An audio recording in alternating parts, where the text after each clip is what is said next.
So Auntie Bev seemed a little nervous this morning giving her rulings.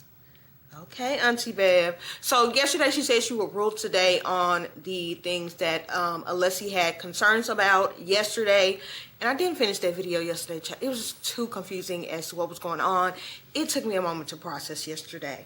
But Alessi did state that Dr. Welcher should not be able to state that the SUV that Karen's SUV actually hit John, and that, because he said it like with 100% certainty. It was not like, well, this is what I think happened. It was like, that's what happened. And that he, as a non-medical doctor, that he should not be able to say that the injuries that John has are from the collision, especially when that's just your speculation that has not been confirmed. And she said that he could go ahead and testify to that. Moment of silence. Yeah, that was just a bit too much. How can he testify that those injuries that John had came from the accident, but the medical examiner can't say that for sure? They just making up stuff at this point. They're just making up stuff. Stop making up stuff. It has to follow the evidence and what you are allowed to testify on. You need to be qualified to testify on. He doesn't know nothing about no medical stuff. That's not his job. So they said that was that, and then they got into today, and he bust out and showed this random person unprovoked, and that person had been hit by a vehicle and they were going about 20-25 miles per hour, and they showed the injuries. But why did you have to show that random person? You couldn't give me no illustration or something? You couldn't get somebody to draw something for me? I don't know, it felt very weird to show random people in a trial that are not associated with the trial to try and prove your point. When you could have showed me something, you could have drawn me a picture. Now it's that person. If I know that was me, I have an issue with you showing me up in Karen Reed's trial, which is a big trial. Absolutely not. Don't be using myself. I didn't give you permission for all of it. And then of course we were prepared for Alessi to do this cross, and this was if you had to go to the dentist and have every single one of your teeth pulled out at the same time. He absolutely was giving that energy. It was absolutely unnecessary and confusing. Alessi asked that man 1,001 times. How many times did you change your presentation? Like kind of what, trying to figure out what led you to change this presentation that you done did. And it was like, oh, I just changed it 10 minutes ago. Why did you just change the report 10 minutes ago, sir? You are on the stand. What? It was like he's like, I updated it every day. Why were you in that report every day? Did you change the report in the middle of the trial? Well, I only been working on the trial since September. Okay, but the trial started in April and you gave us an updated report in the beginning of May. So you changed the report in the midst of the trial. That would be a factual statement, right? Well, it was a minor change. Then why did you make it? If it was minor. That's actually the point. If it was minor, why didn't you just say, oh, I should have changed that? You could have did that on the stand. Oh, I should have changed it and left that out. My bad, I forgot. If it was minor. Because honestly, the only changes that should have been touched would be the major changes. We changing for minor stuff now? Okay. And I don't know why he had all his stuff up. He had that laptop up. He had different things going on. And they kept telling him to close it down. And Auntie Bev had to physically stand up and say, I'm going to need you to close. Why do you have your laptop up, sir? He had the laptop up and open, and he was searching for stuff. He was taking his own notes. It was giving know-it-all energy. I guess that's the best way to describe it. It was giving know-it-all energy. Now, they did state that they purchased the vehicle because they purchased a vehicle that was like Karen's. They couldn't find one exactly like hers, but they did purchase one like hers. And they plan to sell that after the trial is over, and then the Commonwealth will have to pay the difference of whatever they pay for and what they get for the vehicle. But they went and purchased this whole vehicle for this experimentation. I bet you Arca didn't go buy no doggone vehicle. And I'm absolutely confused about this notion that there is no trigger that indicates that any type of collision happened, because they're trying to say that because of John's weight that it didn't register it, I just can't put that in my mind, to be truthful. Like, there's nothing in my mind to let me really register down to believing that it would notify me that if I hit somebody. Why would it not notify me that I hit a person?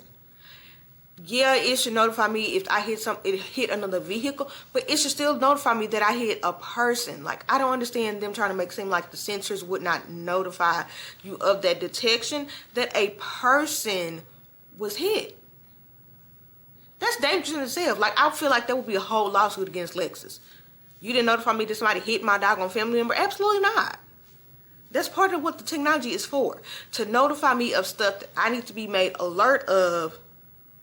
But this didn't tell nobody that somebody was hit, and they done lost a life. Throw it away. That's not gonna work. Sometimes I wish I could just take the remote and say fast forward. They still not done with this man. Of course not. He is. I really hope that the sentiment that the jury is seeing is the pushback all of these witnesses are giving on simple questions that should really just be yes or no. Like, they really asking yes or no questions, and your answer is, can I get an essay question, please? I need an additional piece of paper because I need to write an essay for, it's a yes or no. We don't need an essay. We really don't. We really don't. So tomorrow is a half day. The judge said that a juror has an appointment that they have to make, so they will be doing just a half day tomorrow. Dr. Welcher will be on the stand that entire time. It honestly does not look like he will be done until sometime on Friday, honestly, at this rate. So there really aren't a lot of key points. They did another voir dire of his testimony. I have no earthly idea why. Multiple voir dires on one person. Can we get it done all in one session, please? So she let the jury go a little bit early today so they can do a voir dire. And a drone picture that was in one of his original reports, that was a picture Trooper Paul took, and in later reports, because, you know, again, he done updated this report 1,000 times. The drone picture is not in there, and he's like, well, where did you get that? And he's like, I'm not sure. You don't know where you got that drone picture from, sir? Oh, it was probably in the file. But doesn't it look like one of the pictures that Trooper Paul had in his report that he sent over? It might be. Sir, you know who that came from. Why is you acting like he asked you a question out in space? You knew who that report came from. Sir, well, see, you can see I didn't even use it. That's not the question he asked you. He asked you, did you previously have it in the report, and where did you get it? That was actually the question he asked. That's a simple question.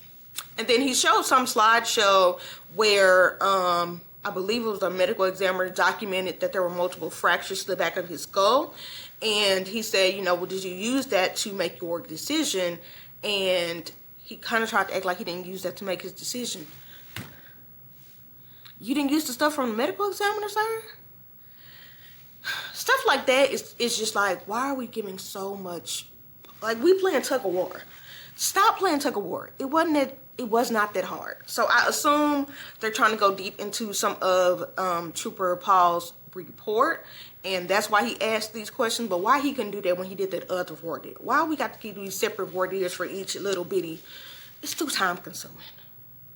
He did ask him before the voir dire with testimony in front of the jury, did he consider anybody else's vehicle in his hypothesis of, you know, what happened? And he said no. He said that no, there were no other vehicles around, blah, blah, blah, even though there were. He did not consider anything else, and that's really the basis of Alessi's kind of cross-examination, is that y'all didn't really come into it with a, I don't have a set blinder, because he asked him earlier about confirmation bias, and that definitely is the tone, because they were told what the Commonwealth thought, you know, happened, and that's just what they ran with. They did not say, give me all of the basic raw evidence, and then I'll make a decision on what I think happened, and here you go. It is very obvious that it was, this is what we think happened, make this fit, give it to me in a little pack, a little bow on it, and thank you. It's giving that energy. There's not a way around that. Every time we're able to loop back around to prove that point, it's a quick loop. And we keep going around and round.